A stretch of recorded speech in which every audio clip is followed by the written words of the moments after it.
வாழ்வில் வார்த்தை ஊழியங்கள் வழங்கும் இன்றைக்கான இறை வார்த்தை. இன்றைக்கு ஒரு மிஷனரியின் வாழ்க்கையிலே நடந்த ஒரு சம்பவத்தை நாம் அறிந்து கொள்ளலாம்.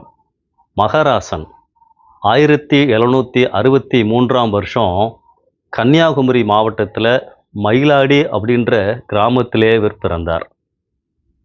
சிவபக்தர், உண்மையையும் ஆன்மீகத்தையும் அறிந்து கொள்ள வேண்டும் என்ற ஆர்வம் மிகுந்தவர். பல ஆலயங்களுக்கு, கோயில்களுக்கு செல்பவர். ஒரு தடவை அவருடைய மருமகன் சிவகுருநாதனையும் அழைத்து கொண்டு சிதம்பரத்திற்கு சென்றார். அவருடைய மனதிலே இந்த ஜாதினால கடவுளை பார்ப்பதற்கு தடை இருக்கிறதே என்ற கவலை இருந்தது.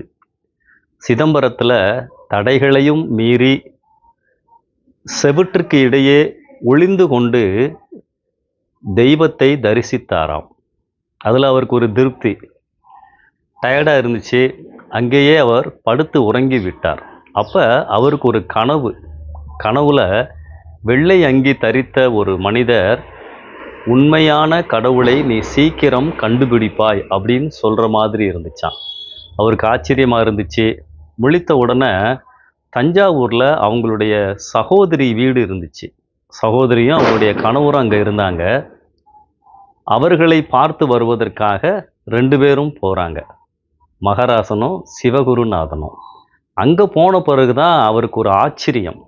அவங்க 2 பேருமே கிறிஸ்தவர்களாக மாறி இருந்தாங்க. ஞாயிற்றுக்கிழமை ஆலயத்துக்கு செல்லும் பொழுது இவர்களையும் அழைத்து சென்றார்கள். மகராசனும் போகிறாரு. அங்கே போகும் பொழுது அந்த ஞாயிற்றுக்கிழமை ஆராதனையில் ஒருத்தர் பிரசங்கம் பண்ணுறாரு. அவருக்கு ஒரே ஆச்சரியம். யாரை கனவுல பார்த்தாரோ அவர் அங்கே ஆண்டவருடைய வார்த்தைகளை சொல்லுகிறார். Reverend Caleb. ஆச்சரியமாக இருந்துச்சு. அவர் மூலமாக ஆண்டவருடைய சத்தியத்தை அறிந்து கொண்டார், ஆண்டவரை ஏற்றுக்கொண்டார். ட்ரூ விஸ்டம், மெய் ஞானம் என்ற துண்டு பிரதி டிராக்ட் அவர்கிட்ட கொடுத்தாங்க. அதை அவர் வாசித்து பார்த்தாரு.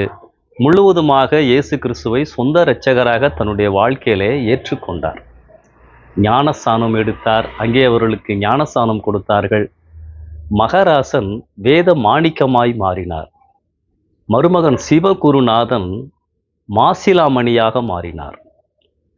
மிகுந்த சந்தோஷம். ஆண்டவரை பற்றி பலருக்கு அவர் அறிவித்தார். தன்னுடைய குடும்பத்தாருக்கு, உறவினர்களுக்கு அவர் அறிவித்தார். அந்த நாட்களிலே தெற்கு திருவாங்கூர் பகுதிகளிலே முதலாவதாக ஞானஸ்தானம் எடுத்த புராட்டஸ்டன்ட் மிஷனரி இவர்தான். பல இடங்களுக்கு ஊழியம் செய்தார்.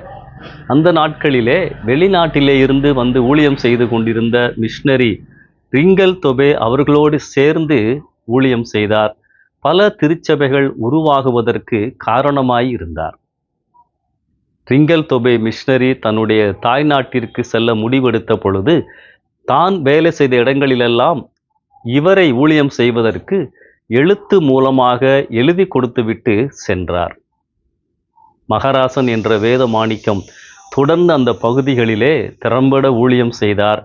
அநேகரை ஆண்டவருக்குள்ளதாக வழி நடத்தினார். லண்டன் மிஷனரி சொசைட்டி LMS மூலமாக தன்னுடைய ஊழியத்தை செய்து 1827 ஆண்டவருக்குள் நித்திரை அடைந்தார். அன்பானவர்களே, உண்மையான ஆர்வத்தோடு தேடுகிறவர்களை ஆண்டவர் ஒருபோதும் கைவிடுகின்ற ஆண்டவர் அல்ல. ஒரு மகராசன் வேத மாணிக்கமாக மாறி பலரை தேவனுடைய ராஜ்யத்துக்கு நேராக வழி நடத்தினார். நமக்குள்ளும் அந்த ஆர்வம் இருக்கும் என்று சொன்னால் ஆண்டவர் நம்மையும் பயன்படுத்துவார். இந்த சிந்தனையோடு இந்த நாளை ஆரம்பிப்போம். இந்த வேத மாணிக்கத்தினுடைய வாழ்க்கை நமக்கு ஒரு சவாலாக இருக்கட்டும். ஆமென்.